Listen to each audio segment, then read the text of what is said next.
ಕೇಂದ್ರ ಬಜೆಟ್ನ ವಿಶೇಷ ಕಾರ್ಯಕ್ರಮಕ್ಕೆ ಮತ್ತೊಮ್ಮೆ ತಮಗೆಲ್ಲ ಸ್ವಾಗತ. ಕೇಂದ್ರ ಬಜೆಟ್ ಮಂಡನೆ ಆಯಿತು, ಅದರ ವಿವರಗಳ ಬಗ್ಗೆ ನಾವು ಇವತ್ತು ಚರ್ಚೆ ಮಾಡ್ತಾ ಇದ್ವಿ. ಧನಂಜಯ ಕುಮಾರ್ ಇಲ್ಲಿ ತನಕ ಮಾತಾಡಿದ್ದಾರೆ, ತನ್ನ ವೆಂಕಟೇಶ್ ಮಾತಾಡಿದ್ರು, ಸತ್ಯ ಅವರು ಮಾತಾಡಿದ್ರು. ಸತ್ಯ ಅವರಂತೂ ಆರಂಭದಿಂದ ಹೇಳ್ತಾ ಇದ್ರು, ಇದು ಈ ಬಜೆಟ್ನಲ್ಲಿ ಯಾವ ವಿಶೇಷತೆಗಳು ಕೂಡ ಇಲ್ಲ, ಹಳೆಯ ಬಜೆಟ್ ಹೆಂಗೋ ಹಾಗೆ 10ರಲ್ಲಿ 1 ಅಷ್ಟೇ, ಮತ್ತೇನಿಲ್ಲ ಅಂತ. ಆಮೇಲೆ ಈ ಬಜೆಟ್ ವ್ಯವಸ್ಥೆ ಅನ್ನೋದೇನಿದೆ ಆ ವ್ಯವಸ್ಥೆಯ ವಿರುದ್ಧವಾಗೇ ಇದ್ದಾರೆ ಸತ್ಯ ಅವರು. ಇದಕ್ಕೂ ಮತ್ತು ನಾವೇನು ಮಾಡ್ತೀವಿ ಅದಕ್ಕೂ ಒಂದಕ್ಕೊಂದು ಸಂಬಂಧವೇ ಇಲ್ಲ. ಯಾರೋ ಬಜೆಟ್ ಮಂಡಿಸ್ತಾರೆ ಅಂತ ನಾವು ಕೂಡ ಮಂಡಿಸ್ತೀವಿ, ಅದು ಬಿಟ್ಟರೆ ಬೇರೆ ಯಾವ ವಿಶೇಷತೆಗಳಿಲ್ಲ. ಬಜೆಟ್ಗಳಲ್ಲಿ ಏನಾದರೂ ಆಗಿದ್ದಿದ್ರೆ ಬಹುಶಃ ನಮ್ಮ ರಾಷ್ಟ್ರ ಸ್ವರ್ಣ ರಾಷ್ಟ್ರ ಆಗಿಬಿಡ್ತಿದ್ದೇನೋ. ಆದರೆ ಯಾರೂ ಕೂಡ ಬಜೆಟಲ್ಲಿ ಹಾಕಿರುವಂಥ ಚರ್ಚೆ ಮಾಡ್ತೀವಿ ನಿಜ, ಅದರ ಅನುಷ್ಠಾನದ ಬಗ್ಗೆ ಏನು ಅದ್ರ ಬಗ್ಗೆ ನಾವು ಖಂಡಿತವಾಗಲೂ ಯೋಚನೆ ಮಾಡೋದಿಲ್ಲ ಅನ್ನುವಂಥದ್ದು. ಹೀಗಾಗಿ ಬನ್ನಿ ಒಟ್ಟಾರೆ ಇವತ್ತಿನ ಬಜೆಟ್ ಬಗ್ಗೆ ವಿಶ್ವನಾಥ್ ಭಟ್ ಏನಂತ ಕೇಳೋಣ, ಬಜೆಟ್ ತಜ್ಞರು. ವಿಶ್ವನಾಥ್, ನೀವು ತಾವು ಆರಂಭದಲ್ಲಿ ಹೇಳಿದ್ರಿ ಈ ಬಜೆಟ್ ಕೂಡ ಅಷ್ಟೇ, 2 ರೂಪಾಯಿನ ಎಡಗೈಯಿಂದ ಕೊಟ್ಟು ಬಲಗೈಯಿಂದ 5 ರೂಪಾಯಿ ಕಸಿಯುವಂಥ ಪ್ರಯತ್ನ ಅಂತ. 20 ರೂಪಾಯಿ ಮಾಡಿದ್ದಾರೆ ಸರ್ ಇವಾಗ. ನನ್ನ ಒಪಿನಿಯನ್ ಏನು ಅಂತ ಬೇಡ. ನಮ್ಮ ಜನರು ಅತಿ ಬುದ್ಧಿವಂತರು, ನಮ್ಮ ಜನ ಅತಿ ಬುದ್ಧಿವಂತರು. ಅವರಿಗೆ ಸಂಗತಿಗಳನ್ನ ಫ್ಯಾಕ್ಟ್ಸನ್ನು ಮುಂದಿಟ್ಟರೆ ಅವರೇ ತೀರ್ಮಾನ ತಗೋತಾರೆ. ನನ್ನ ಒಪಿನಿಯನ್ ನಾನು ಹೇಳ್ತೀನಿ ಕೇಳಿ. ಹೋದ ವರ್ಷ 2011ನೇ ಇಸವಿ ಫೆಬ್ರವರಿ 28 ಪ್ರಣಬ್ ಮುಖರ್ಜಿ ಅವರು ಬಜೆಟ್ ಪ್ರೆಸೆಂಟ್ ಮಾಡಿದ್ರು. ಅಲ್ಲಿ ಡಿಕ್ಲೇರ್ ಮಾಡಿದ್ರು ಈ ವರ್ಷ ಗ್ರಾಸ್ ಡೊಮೆಸ್ಟಿಕ್ ಪ್ರಾಡಕ್ಟು 9% ಅಂತ ಪ್ರೊಜೆಕ್ಟ್ ಮಾಡಿದ್ರು, ±0.25%. ಓಕೆ, ಇವಾಗ ಅನೌನ್ಸ್ ಮಾಡಿದ್ದಾರೆ. ಇಟ್ ಈಸ್ ನಿನ್ನೆ ಎಕನಾಮಿಕ್ ಸರ್ವೆನಲ್ಲೇ ಹೇಳಿದ್ದಾರೆ ಇಟ್ ಈಸ್ 6.9% ಅಷ್ಟೇ. ಮುಂದಿನ ಜನ ತೀರ್ಮಾನ ತಗೊಳ್ಳಿ. ಇನ್ಫ್ಲೇಷನ್ ಪ್ರೆಸೆಂಟ್ ಮಾಡೋದು ಲಾಸ್ಟ್ ಇಯರ್ ಹೇಳಿದ್ರು ಹಣದುಬ್ಬರ 5% ಇರುತ್ತೆ ಇನ್ಫ್ಲೇಷನ್ ಅಂತ ಹೇಳಿದ್ರು. 4 ತಿಂಗಳ ಹಿಂದೆ ಇನ್ಫ್ಲೇಷನ್ ಡಬಲ್ ಡಿಜಿಟ್ ಕ್ರಾಸ್ ಆಗಿತ್ತು. ಇವತ್ತೂ ಸಹ ಜನವರಿನಲ್ಲಿ 6.55 ಬಂದರೆ ನಿನ್ನೆ ಕ್ಲೋಸ್ ಅನೌನ್ಸ್ಮೆಂಟ್ ಬಂದಿದೆ it is 6.95%. Next deficit, fiscal deficit ಅಂತ ಏನು ಕರಿತೀವಿ, ಈ ಕೊರತೆ ಇರುವಂತಹದ್ದು 4.6% ಇರುತ್ತೆ ಅಂತ ಪ್ರೊಜೆಕ್ಟ್ ಮಾಡಿದ್ರು. ನಾನು ಹೇಳ್ತಿರೋದು ಹೋದ ವರ್ಷ ಇದೇ ಪ್ರಣಬ್ ಮುಖರ್ಜಿ ಅವರು ಬಜೆಟ್ ಪ್ರೆಸೆಂಟ್ ಮಾಡೋ ಹೊತ್ತಿಗೆ ಈ ಮಾರ್ಚ್ 31 ಮುಗಿಯೋ ಹೊತ್ತಿಗೆ ಯಾವ ಪರಿಸ್ಥಿತಿ ಇರುತ್ತೆ ಅಂತ. 4.6% ಫಿಸ್ಕಲ್ ಡಿಫಿಸಿಟ್ ಇರುತ್ತೆ. ನಾವು ತಿಳ್ಕೊಂಡಿದ್ವಿ 5.6 ಬರ್ಬೋದು, ಅಪ್ಟಿಮಿಸ್ಟಿಕ್, ತೊದೇ ಜಾಸ್ತಿ ಅಂತ. ಇವಾಗ ಅನೌನ್ಸ್ಮೆಂಟ್ ಬಂದಿದೆ 5.9%. 0.3% ಜಾಸ್ತಿ ಅಂತ ತಿಳ್ಕೊಬೇಡಿ. 15-20 ಲಕ್ಷ ಕೋಟಿಗೆ 0.3% ಅಂದರೆ it runs in thousands and thousands. ಮುಂದಿನ ವರ್ಷಕ್ಕೆ ಅದನ್ನ 5.1 ಮುಂದೆ ಹೇಳ್ತೀನಿ. ಅದನ್ನ ಎಷ್ಟು ನಾನು ಈ ಫಿಗರ್ಸ್ ಯಾಕೆ ಹೇಳ್ತಿದ್ದೀನಿ ಅಂದ್ರೆ, ಇಷ್ಟು ಅಜಗಜಾಂತರ ಇರೋ ಹೊತ್ತಿಗೆ ಇವರು ಕೊಡೋ ಫಿಗರ್ಸ್ ಮುಂದಿನ ವರ್ಷಕ್ಕೆ we have to accept it with a pinch of salt. Next, ಯಾಕಂದ್ರೆ ಸಬ್ಸಿಡಿ 4.6 ಇರೋದೇ ಈಗ 5.9 ಹೋಗಿರಬೇಕು. ಮುಂದೆ ಏನಾಗುತ್ತೆ ಅಂತ ಯೋಚನೆ ಮಾಡಬೇಕು. ಹೆದರಿಕೆ ಅದೇ ಇಲ್ಲ, ನಮ್ಮಕ್ಕಿಂತ ಇನ್ವೆಸ್ಟ್ಮೆಂಟ್ ಮಾಡೋರಿಗೆ ತಲ್ಲಮ್ಮಂತವ್ರು ಯೋಚನೆ ಮಾಡಬೇಕಾಗತ್ತೆ. ಸಬ್ಸಿಡೀಸ್ 1,44,000 ಕೋಟಿ ಸಬ್ಸಿಡಿ ಬರುತ್ತೆ ಅಂದ್ರು. ಇದರಲ್ಲಿ ಫರ್ಟಿಲೈಸರ್ ಸಬ್ಸಿಡಿ 50,000 ಕೋಟಿ ಇದೆ ಅಂದ್ರು. ಆಲ್ರೆಡಿ 70,000 ಕೋಟಿ ದಾಟಿದೆ ಅದು. ನೆಕ್ಸ್ಟ್ ಅಂದ್ರೆ ನೀವು ಅಂಕಿಅಂಶಗಳನ್ನು ತಪ್ಪುಟ್ರು ಅಂತೀರ ಹಾಗಾದ್ರೆ? ಇಲ್ಲ, ಅವ್ರಿಗೆ ಒಪ್ಕೊಂಡಿದಾರಲ್ಲ.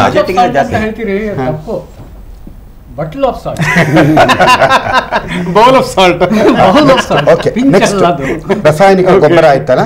ನಂತರದಲ್ಲಿ ಲೆಟಸ್ ಟೇಕ್ ಪೆಟ್ರೋಲಿಯಂ ಸಬ್ಸಿಡೀಸ್ 23,000 ರಿಂದ 24,000 ಕೋಟಿ ಸಬ್ಸಿಡಿ ಕೊಡಬೇಕಾಗುತ್ತೆ ಅಂದ್ರು. ಅಫ್ಕೋರ್ಸ್ ಇದು ಇವರ ಕಂಟ್ರೋಲಲ್ಲಿಲ್ಲ, ಒಪ್ಕೋತೀನಿ. ಗ್ಲೋಬಲ್ ಸಿಚುವೇಶನ್ ಅದು 60,000 ಕೋಟಿ ದಾಟ್ತಾ ಇದೆ. ನೆಕ್ಸ್ಟು ನಾವು ನೋಡಬೇಕಾಗಿರೋದು ಫುಡ್ ಸಬ್ಸಿಡೀಸು 600 ಕೋಟಿ 60,000 ಕೋಟಿ ಅಂದರು. ಇವತ್ತಿನ ಲೆಕ್ಕದಲ್ಲಿ ಕನ್ಸರ್ವೇಟಿವ್ಲಿ 90,000 ಕೋಟಿ ದಾಟ್ತಾ ಇದೆ. ನೆಕ್ಸ್ಟ್ ಇವೆಲ್ಲವುದಕ್ಕೆ 40,000 ಕೋಟಿ ಡಿಸ್ಇನ್ವೆಸ್ಟ್ಮೆಂಟ್ ಮಾಡ್ತೀವಿ ಅಂದರು. 40,000 ಕೋಟಿ ಇರಲಿ, 1,000 ಕೋಟಿ ಮಾಡಿದ್ರು. ಮೊನ್ನೆ ಒಂದಿನ ONGC ಶೇರ್ಸನ್ನು ಡಿಸ್ಇನ್ವೆಸ್ಟ್ಮೆಂಟ್ ಮಾಡ್ತೀನಿ ಅಂತೇಳಿ ಅದನ್ನು ತಗೊಳ್ಳೋರಿಲ್ಲದೆ ಕೊನೆಗೆ LIC ತಲೆ ಮೇಲೆ ಹಾಕಿದ್ರು. ಅದರಿಂದ 12,000 ಕೋಟಿ ಬಂದು 12+1 13,000 ಕೋಟಿ ಮಾತ್ರ ಡಿಸ್ಇನ್ವೆಸ್ಟ್ಮೆಂಟ್ ಆಗಿದೆ. ನಾನು ಇದೆಲ್ಲ ಯಾಕೆ ಹೇಳ್ತಿದ್ದೀನಿ ಅಂದರೆ, ಇದೆಲ್ಲ ಹೋದ ವರ್ಷ ಬಜೆಟ್ ಪ್ರೆಸೆಂಟ್ ಮಾಡೋ ಹೊತ್ತಿಗೆ ಶ್ರೀಮಾನ್ ಪ್ರಣಬ್ ಮುಖರ್ಜಿ ಕೇಂದ್ರ ಆರ್ಥಿಕ ಮಂತ್ರಿಯವರು ಕೊಟ್ಟಿರುವಂತಹ ಫಿಗರ್ಸ್. ಈಗ ಅಫ್ಕೋರ್ಸ್ ಕೆಲವು ಸಂಗತಿಗಳು ಅವರ ಕಂಟ್ರೋಲ್ ಬಿಯಾಂಡ್ ದೇರ್ ಕಂಟ್ರೋಲ್ ಇರುತ್ತೆ. Let us accept about what shall I say petroleum. ಉಳಿದಿರೋದಕ್ಕೆಲ್ಲ ಕಾರಣ ಏನು? ಈಗ ಈ ವರ್ಷ ಹೇಳಿದ್ದಾರೆ GDP ಗ್ರೋತ್ ನೆಕ್ಸ್ಟ್ ಇಯರ್ 7.6 ಬರುತ್ತೆ, ಇನ್ಫ್ಲೇಷನ್ 5.1% ಬರುತ್ತೆ. ಮೋರ್ ದ್ಯಾನ್ ಎವ್ರಿಥಿಂಗ್ ಈ ವರ್ಷ ಕೊಟ್ಟಿರುವಂತಹ ಈ ವೆರಿ ಹೈ ಫಿಸ್ಕಲ್ ಡಿಫಿಸಿಟ್ 4.6 ಇಂದ 5.9 ಹೋಗಲಿಕ್ಕೆ ಕಾರಣ ಏನು? ಅದರಲ್ಲಿ ಅಂಥ ಎಕ್ಸ್ಟ್ರಾ ಹೆಚ್ಚಳವಾದಂತಹ ಖರ್ಚಿ ಕಾರಣ ಏನು? ಅದರಲ್ಲಿ ನೋಡಿದ್ರೆ 60 ಭಾಗ ಹೆಚ್ಚು ವೆಚ್ಚ ಬಂದಿರುವುದು ಎಕ್ಸ್ಟ್ರಾ ಎಕ್ಸ್ಪೆಂಡಿಚರಿಂದ.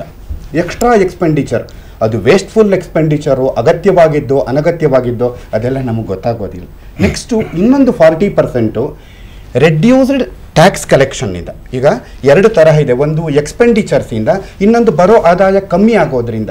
ಹೇಗೆ ತಗೊಂಡ್ರೂ ಸಹ head I win tail you lose, ಆ ಲೆಕ್ಕದಲ್ಲಿ ಆಗಿರುವಂತಹದ್ದು.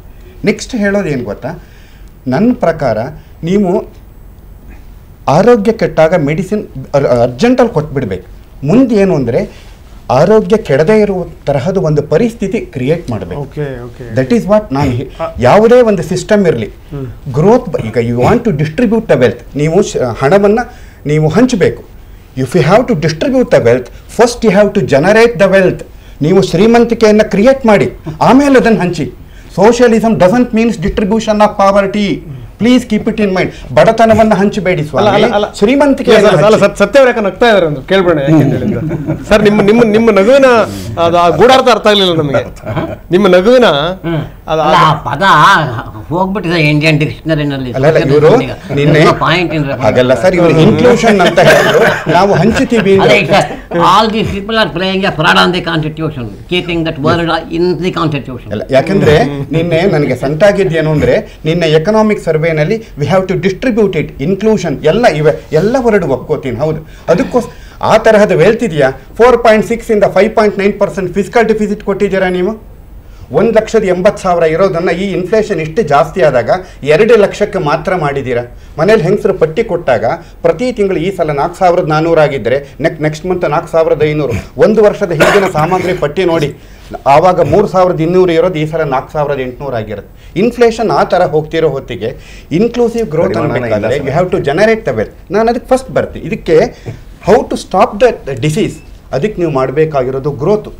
ಆ ಗ್ರೋತಿಗೆ ಇವರು 2 ಮೇಜರ್ ಸಮಸ್ಯೆ ಯಾವುದು? 2 ಮೇಜರ್ ಸಮಸ್ಯೆ ಅಂದರೆ, ಒಂದು ಹೈ ಇಂಟ್ರೆಸ್ಟ್, ಇನ್ನೊಂದು ಇನ್ಫ್ಲೇಷನ್. ಒಬ್ಬ ಕಾಮನ್ ಮ್ಯಾನ್ ದೃಷ್ಟಿಯಿಂದ ನಾವು ಯೋಚನೆ ಮಾಡಿದ್ರೆ, ಫಸ್ಟ್ ಬೆಂಗಳೂರಿನಲ್ಲಿ ಇರೋದೇನೋ ಒಂದು ಹೌಸ್ ಅಂತ ತಗೊಳ್ಳಿ. ನೀವು ನಿಮಗೆ 2 ವರ್ಷದ ಹಿಂದೆ ಏನು ಹೇಳಿದ್ರು, GDP ಇಷ್ಟು ಬರುತ್ತೆ ಅಂತ. ನೋಡಿ, 2 ಇಯರ್ಸ್ ಬ್ಯಾಕು ರೆಪೋ ರೇಟ್ ಅಂತ ಹೇಳಿದ್ರೆ ಬ್ಯಾಂಕ್ಗಳ RBI ಇಂದ ಸಾಲ ತಗೊಳ್ಳುವಂತಹ ದರ, the rate at which banks borrows money from RBI, ಅದು 3.5% ಇತ್ತು. ಇವತ್ತಿನ ದಿನ 8.5% ಆಗಿದೆ. ಬ್ಯಾಂಕ್ಸ್ನವ್ರು ಏನು ಮಾಡ್ತಾರೆ, RBI ಕೈಯಿಂದ 3.5% ತೊಗೊಂಡು ಇವ್ರದ್ದೊಂದು 4% ಹಾಕಿ 8%ಗೆ ತಲ್ಲಮೋರಿಗೆ ಕೊಡ್ತಾರೆ. 8% ನಿಮಗೆ ವರ್ಕೌಟ್ ಆಗುತ್ತೆ. ನೀವು ಯು ವಿಲ್ ಡೂ ಬಿಸ್ನೆಸ್. ಇವತ್ತು 2 ವರ್ಷದಲ್ಲಿ ಅವರು ತಗೊಳ್ಳೋ ಸಾಲದ ಇಂಟ್ರೆಸ್ಟ್ ರೇಟೇ 8.5% ಆದಾಗ ಅವರದ್ದು 4.5% ಸೇರಿದ್ರೆ 13% ಆಗುತ್ತೆ. ನಾನು ಇದು ಯಾಕೆ ಹೇಳ್ತಿದ್ದೀನಿ ಅಂದರೆ, ಜಸ್ಟ್ ಐ ವಿಲ್ ಟೇಕ್ ಒಂದು 3-4 ಮಿನಿಟ್ಸ್ ಆಫ್. ಮತ್ತೆ ನಾನು ನಿಮ್ಮ ಬಳಿ ಬರ್ತೀನಿ, ಮತ್ತೆ ಇನ್ನೊಂದಿಷ್ಟು ನೀವು ವಿವರಗಳನ್ನ ಕೊಡುವಂತ್ರಿ. ದೇಶಪಾಂಡೆ ಅವರು ಸರ್ ಏನಂತೀವಿ? ನಾನು ಈ ಬಜೆಟ್ ಬಗ್ಗೆ ಹೇಳಬೇಕಾದ್ರೆ, ಒಂದು ಅಲೋಪ್ಯಾಥಿಕ್ ಡಾಕ್ಟರ್ ಹೋಮಿಯೋಪ್ಯಾಥಿಕ್ ಮೆಡಿಸಿನ್ ಕೊಟ್ಟಂಗೆ. ಯಾಕಂದರೆ ಒಂದು ಎಕಾನಮಿದು ಹೆಲ್ತ್ ಯಾವ ಥರ ಇತ್ತು ಅಂತ ಎಕನಾಮಿಕ್ ಸರ್ವೆನಲ್ಲಿ ಬಂದಿದೆ. ಬೇಸಿಕಲಿ ಅಗ್ರಿಕಲ್ಚರ್ ಸೆಕ್ಟರ್ 2%, 2.5%, ಮತ್ತು industrial sector was also performing very badly, especially manufacturing. Mining was negative growth rate. ಇದು ಎಲ್ಲ ನೋಡಿದರೆ ಮೂರಕ್ಕೂ ಎಕ್ಸ್ಟ್ರಾ ಕ್ಯಾಪಿಟಲ್ ಫಾರ್ಮೇಷನ್ ಆಗಬೇಕಾಗಿತ್ತು. ಅಂದರೆ ಗ್ರೋತ್ ರೇಟ್ ಹೆಚ್ಚಾಗುತ್ತೆ. ಈ ಮೂರಕ್ಕೂ ಎಕ್ಸ್ಟ್ರಾ ಕ್ಯಾಪಿಟಲ್ ಫಾರ್ಮೇಷನ್ ಆಗೋಕ್ಕೆ ಯಾವುದೂ ಪ್ರಯತ್ನ ಪಡಲಿಲ್ಲ. ಒಂದು ಏನಂದರೆ, ಹೋಮಿಯೋಪ್ಯಾಥಿಕ್ ಮೆಡಿಸಿನ್ ಕೊಟ್ಟಂಗೆ ಒಂದು ಸಣ್ಣದು ಮ್ಯಾನುಫ್ಯಾಕ್ಚರಿಂಗಲ್ಲಿ ಕಾಸ್ಟ್ ರಿಡಕ್ಷನ್ ಅಂದ ರಾ ಮೆಟೀರಿಯಲ್ ಅಂತ ಕೊಟ್ಟಿದ್ದಾರೆ. ಸ್ಟೀಲ್ ಸೆಕ್ಟರ್ಗೆ ಒಂದು ಸ್ವಲ್ಪ ನೋ ಡ್ಯೂಟಿ ಅಂತ ಕೊಟ್ಟಿದ್ದಾರೆ. ಯಾವುದು ಇಂಪೋರ್ಟ್ಸ್ಗೆ ಎಕ್ಸಾಮ್ಷನ್ ಕೊಟ್ಟಿದ್ದಾರೆ. ಇದೆಲ್ಲ ಹೋಮಿಯೋಪ್ಯಾಥಿಕ್ ಮೆಡಿಸಿನ್ಸು. ಇದು ಒಂದೊಂದು ಸೆಕ್ಟರ್ಗೆ ಒಂದೊಂದು ಉಪಯೋಗ ಆಗುತ್ತೆ. ಆದರೂ aggregate manufacturing sector growth rate ಮೇಲೆ ಹೋಗುತ್ತೆ ಅಂತ ನಾನು ಹೇಳಲ್ಲ. ಇನ್ನೊಂದು ಅಂದರೆ, ಕೃಷಿ ಕ್ಷೇತ್ರಕ್ಕೆ ಸತ್ಯ ಅವರು ಹೇಳಿದಂಗೆ, ಅಥವಾ ತಲಮ್ ಅವ್ರು ಯಾರು ಹೇಳಿದ್ರು ನನಗೆ ಜ್ಞಾಪಕ ಇಲ್ಲ, central government getting into the state sector, ಅದು ತಪ್ಪು. ಯಾಕಂದರೆ ಅಗ್ರಿಕಲ್ಚರ್ ಯೂನಿವರ್ಸಿಟಿಗೆ 50 ಕೋಟಿ ಕೊಟ್ಟಿದ್ದಾರೆ ವಾಸಿ, ಆದರೂ ಇದು ಸ್ಟೇಟ್ ಗೌರ್ಮೆಂಟ್ ಕೊಡಬೇಕಾಗಿತ್ತು. ಇದು ಸೆಂಟ್ರಲ್ ಗೌರ್ಮೆಂಟ್ ಕೊಡೋದು ಪ್ರಶ್ನೆ ಬರೋದಿಲ್ಲ. Central government should give to ICAR should distribute it to required people. Central government, when it gets into the state with larger booty, there is a problem. There is a political problem which gets created.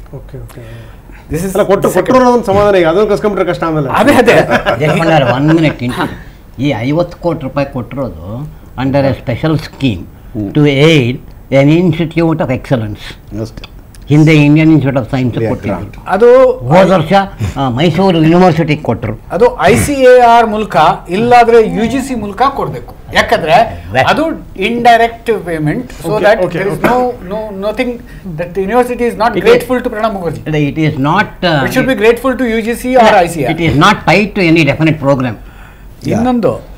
ಇನ್ನೊಂದು ಹೇಳಬೇಕಾದ್ರೆ last year budget ಡಿಸ್ಕಷನಲ್ಲಿ ನನಗೆ ಯಾವುದು ಅಂತ ಈ ದೂರದರ್ಶನ ಇರ್ಬೋದು mostly, ನಾನು ಹೇಳಿದೆ budget deficit, physical deficit 6% ಹತ್ತತ್ತೆ, ಅದು 5.9% ಬಂದಿದೆ.